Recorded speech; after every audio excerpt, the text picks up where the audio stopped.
What if everything you were taught about work was wrong? Not slightly off, not missing a few details. Completely, fundamentally, upside down wrong. Because here's something most people never stop to question. You've been handed a script.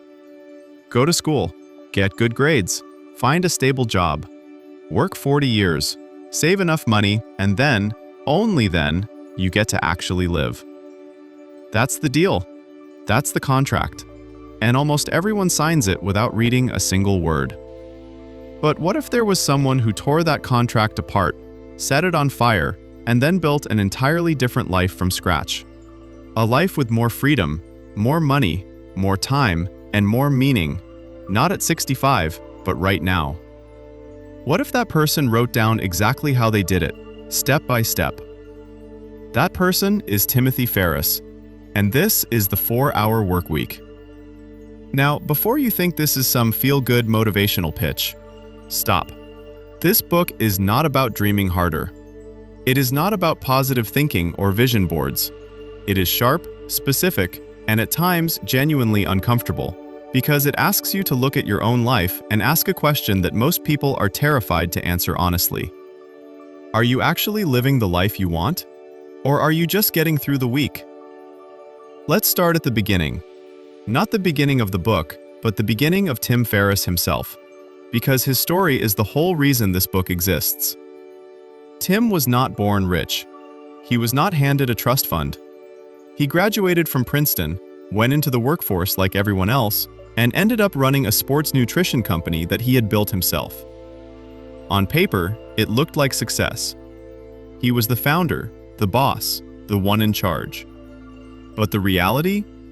He was working over 14 hours a day, 7 days a week, answering every email, handling every problem, unable to step away for even a single afternoon without something falling apart. He had created a job, a brutal, all-consuming job that he happened to own. And then something broke in him. Not his spirit, not his ambition, his ability to keep pretending this was okay. He hit what he calls a meltdown, booked a one-way ticket to Europe on a complete impulse, and discovered something that changed his life permanently. When he stopped being available 24 hours a day, the business did not collapse. In fact, it got better. Problems got solved without him. Decisions got made. The world kept spinning.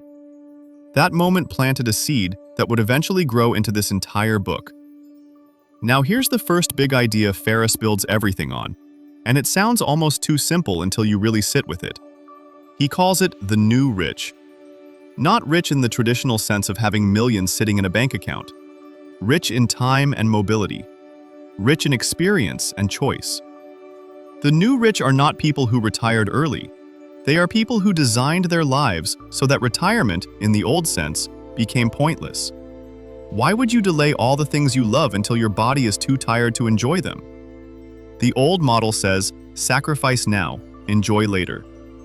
The new rich say, why not enjoy now, and design the sacrifice out of the equation entirely? This distinction matters because the whole book flows from it. Ferriss is not teaching you to work less because he is lazy. He is teaching you to work differently because the goal has changed. The goal is not money. The goal is what money was supposed to buy you: freedom, adventure, connection, growth. And it turns out you can get most of those things without waiting 40 years and without needing $1 million in the bank. He introduces a framework early in the book that he calls DEAL. It stands for definition, elimination, automation, and liberation. These 4 steps are essentially the blueprint, and everything in the book is teaching you how to move through them. Let's walk through each one, because this is where the real magic lives. Definition is about rewriting the rules before you play the game. Ferriss asks you to stop accepting the assumptions everyone around you has accepted without question. One of the most powerful exercises he offers is something called fear setting. Most people think about goals all the time. They dream about what they want. But Ferriss flips it. He asks you to write down what you are afraid of. What is the worst that could actually happen if you quit that job, started that business, moved to that city? Not the vague fear, the specific, written-out worst-case scenario. And then he asks you to do something fascinating. He asks you to rate how permanent that worst case would be. Is it truly unrecoverable? Because when most people actually write it out, they discover the worst case is not as catastrophic as the fear inside their head made it feel. The realistic downside is usually something like, I'd have to find another job in 6 months. That's uncomfortable, but it's not life-ending. And yet for that fear, millions of people stay stuck in lives they quietly hate for decades. Ferriss also challenges something he calls deferred life plan thinking. This is the idea that you delay what you really want until some future condition is met. Until I have enough money, until the kids are older, until I get promoted, until things calm down. The problem is, things never calm down. The conditions are never perfect, and the life you keep deferring starts to feel like something that will always be one chapter away. He also talks about what he calls eustress versus distress. Most people try to eliminate all stress from their lives, but Ferriss argues that there's a kind of stress that is actually good for you, the stress of challenge, of growth, of novelty. And when people have too little of it, when life becomes too predictable and comfortable, they often feel more dead inside than people who are actively struggling with something meaningful. Now we get to elimination, and this is where Ferriss gets dangerously practical. He introduces Pareto's principle, the famous 80-20 rule, and applies it brutally. 80% of your results come from 20% of your efforts. This is not motivational fluff, it's a mathematical observation that researchers have found plays out across almost every domain of life. Ferriss asks you to identify the 20% of your work, your clients, your tasks, that produce 80% of your value. And then, and this is the part that makes people nervous, to cut the rest. Not manage the rest, not improve the rest, cut it. He talks about one of the most counterintuitive moves he made in his own business.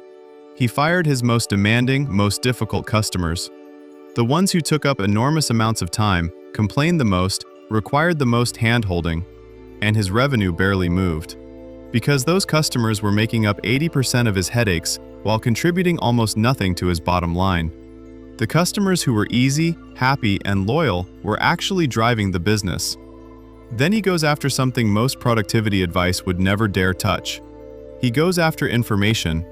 Ferriss is one of the early voices on what we now call information overload, and he is genuinely extreme about it. He talks about going on an information diet, stopping the news, limiting email to twice a day, training your environment so that problems which feel urgent stop landing on your desk constantly. He makes a point here that is worth pausing on. Most urgent things are not important, and most important things are not urgent. The email that needs a reply in 5 minutes almost never actually needed a reply in 5 minutes. The feeling of urgency is often manufactured, by habit, by expectation, by the culture of constant availability. And every time you react to something urgent but unimportant, you are stealing time from something that is important but patient. He introduces the concept of batching as a practical tool. Instead of checking email constantly throughout the day, you check it once in the morning and once in the afternoon. Instead of running small errands every day, you batch them into one trip per week. The mental switching cost of moving between tasks is enormous, and most people pay it constantly without ever realizing it.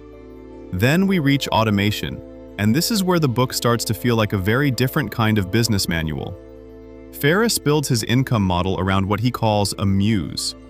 A muse is a business, usually a small niche product or service, that can be largely automated. Not a passion project, not a startup that consumes your life. A simple, scalable product with high margins that can run without your daily involvement. He gives very specific examples and criteria. The product should ideally be priced at a point where the margin is high enough to support outsourcing. It should be in a niche specific enough that you are not competing with Amazon, but broad enough that real demand exists. He talks extensively about outsourcing, and this chapter has aged in interesting ways. Ferriss was writing in the mid-2000s, and he talks about virtual assistants in India and the Philippines, handling everything from email responses to personal errands. The specific platforms have changed. The prices have changed, but the principle has not. There are people in the world who can do tasks you currently do, tasks that require your time but not uniquely your skill, for a cost that is tiny compared to the value of the hours you free up. He tells a story about a man who hired a virtual assistant to handle research, scheduling, and correspondence. At first it felt strange, even privileged, to delegate that way. But then he calculated what an hour of his time was worth, focused on the work only he could do, and suddenly the math was obvious. The goal is not to be busy. The goal is to be effective. And effectiveness often requires letting go of tasks that feel important but are simply consuming. The automation section also covers the concept of income autopilot. Ferriss describes building systems where sales happen, orders are fulfilled, and customer service runs on clear scripts and processes, all without him being in the loop. He was not inventing passive income as a concept, but he explained it in a way that made it feel achievable rather than theoretical. Now we arrive at liberation, and this is the part that makes the whole book worth reading. Liberation is about actually using the freedom you have created. This sounds obvious until you realize how many people work incredibly hard to achieve freedom and then have absolutely no idea what to do with it. Ferriss saw this pattern again and again.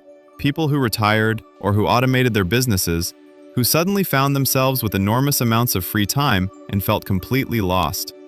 Because their identity had been built entirely around being busy, around producing, around the endless forward march of work. He introduces the idea of mini-retirements. Instead of saving all your leisure for the end of your life, scatter it throughout. Take a month in Argentina. Spend 3 weeks learning Italian in a small town in Sicily. Do these things now, while your body works, while your mind is curious, while the experiences will actually shape who you are. Don't wait until you're 65 and calling it the trip of a lifetime when your knees hurt and your sense of adventure has been quietly starved for 4 decades. He makes a fascinating economic point here. Living well in another country, especially a developing one, can actually cost less than living moderately in an expensive Western city. Ferriss is talking about geographic arbitrage, the idea that your income, if earned in dollars or euros, can go dramatically further when spent in places where the cost of living is a fraction of what you're used to. $1,000 a month in Southeast Asia in 2005 could buy you a lifestyle that $10,000 could not buy in New York. The numbers shift, but the principle holds. There is a section in this part of the book where Ferriss describes what he calls filling the void, because when the busyness is gone, something has to fill the space. And people often discover that they had been using work as a way to avoid asking bigger questions. What do I actually enjoy? What would I pursue if I had no external validation waiting for me? What kind of person do I want to become when no one is grading me? These are not comfortable questions, but they are the questions a good life is built on. Ferriss suggests pursuing what he calls dream lines, not goals in the traditional sense, but specific, vivid, time-bound visions of what you want your life to look like in 6 months, in a year. Not vague aspirations like be happy or travel more, specific ones. Learn to tango in Buenos Aires, finish a novel, train with a world-class martial artist in Japan. The specificity is what makes them real. The timeline is what makes them actionable. And the pursuit of them is what makes a life feel alive rather than just functional. Here is a question worth sitting with for a moment. If your schedule magically cleared tomorrow, if you had no obligations, no deadlines, no one waiting for anything from you, what would you actually do? Not what you think you should do. Not what would look good to other people. What would you genuinely, truly want to spend your time doing? If the answer comes easily, that's a gift. If it doesn't come at all, that might be the most important piece of information this book gives you. Now, it would be unfair not to acknowledge the criticism this book has attracted, because it has been criticized, and some of it is fair. Ferriss writes from a position of privilege that he does not always fully acknowledge. Not everyone can fire their difficult clients. Not everyone has a job that can be done remotely. Not everyone has the capital to test a product idea. The book's advice is most directly applicable to a certain kind of knowledge worker or entrepreneur, and Ferriss can sometimes write as if his path is universally available when it genuinely is not. Some critics also push back on the idea of a muse business as passive income, because in reality, truly passive income is rare. Almost every business, even a highly automated one, requires attention, problem-solving, and ongoing maintenance. The 4-hour workweek is perhaps better understood as an aspiration and a philosophy than a literal instruction manual. 4 hours is a metaphor for the idea that work should not consume your entire identity. It is not necessarily a promise that you will only work 4 hours. But here is what cannot be argued with. The book fundamentally challenges assumptions that most people never examine. It asks why you are working the hours you are working. It asks whether the outcomes you are producing justify the time you are giving. It asks whether the life you are living is the life you actually chose, or the life you simply ended up in because you never stopped to ask the question. And in asking those questions, it has genuinely changed the way millions of people think about time, work, and freedom. You can see its fingerprints everywhere now, in the remote work movement, in the creator economy, in the conversation about work-life balance that has reshaped entire industries. When Ferriss published this book in 2007, these ideas were considered eccentric, even irresponsible. Today they are mainstream. That alone says something significant. What Ferriss ultimately gives you is not a shortcut. It is a different map. The traditional map says, trade time for money, accumulate money, eventually buy back your time at the end. His map says, start with the life you want and design your work around it. Start with freedom as the goal and build everything to support that goal, not defer it. He challenges you to stop being impressed by busyness. In a culture that treats exhaustion like a badge of honor and overwork like a sign of dedication, Ferriss is almost provocatively calm about the idea that working less, if done thoughtfully, can produce more. More money, more impact, more meaning, and certainly more life. There's a quiet courage in this book that doesn't always get enough credit. It takes courage to question the script everyone around you is following. It takes courage to say that the conventional path might not lead where you want to go. It takes courage to redesign your life when the people who love you think you are making a mistake. And it takes a particular kind of courage to stop being busy, to sit with freedom, with uncertainty, with the open question of who you actually are when you are not defined by your productivity. The 4-hour Workweek is not a perfect book, but it is a brave one. And it arrives at exactly the right moment in your life if you are someone standing at the edge of a decision, whether to stay comfortable or take the leap, whether to follow the script or write your own. Because you were handed a contract, and whether you sign it, renegotiate it, or tear it up entirely, that choice belongs to you. The only question is whether you will make it consciously or just let the years decide for you.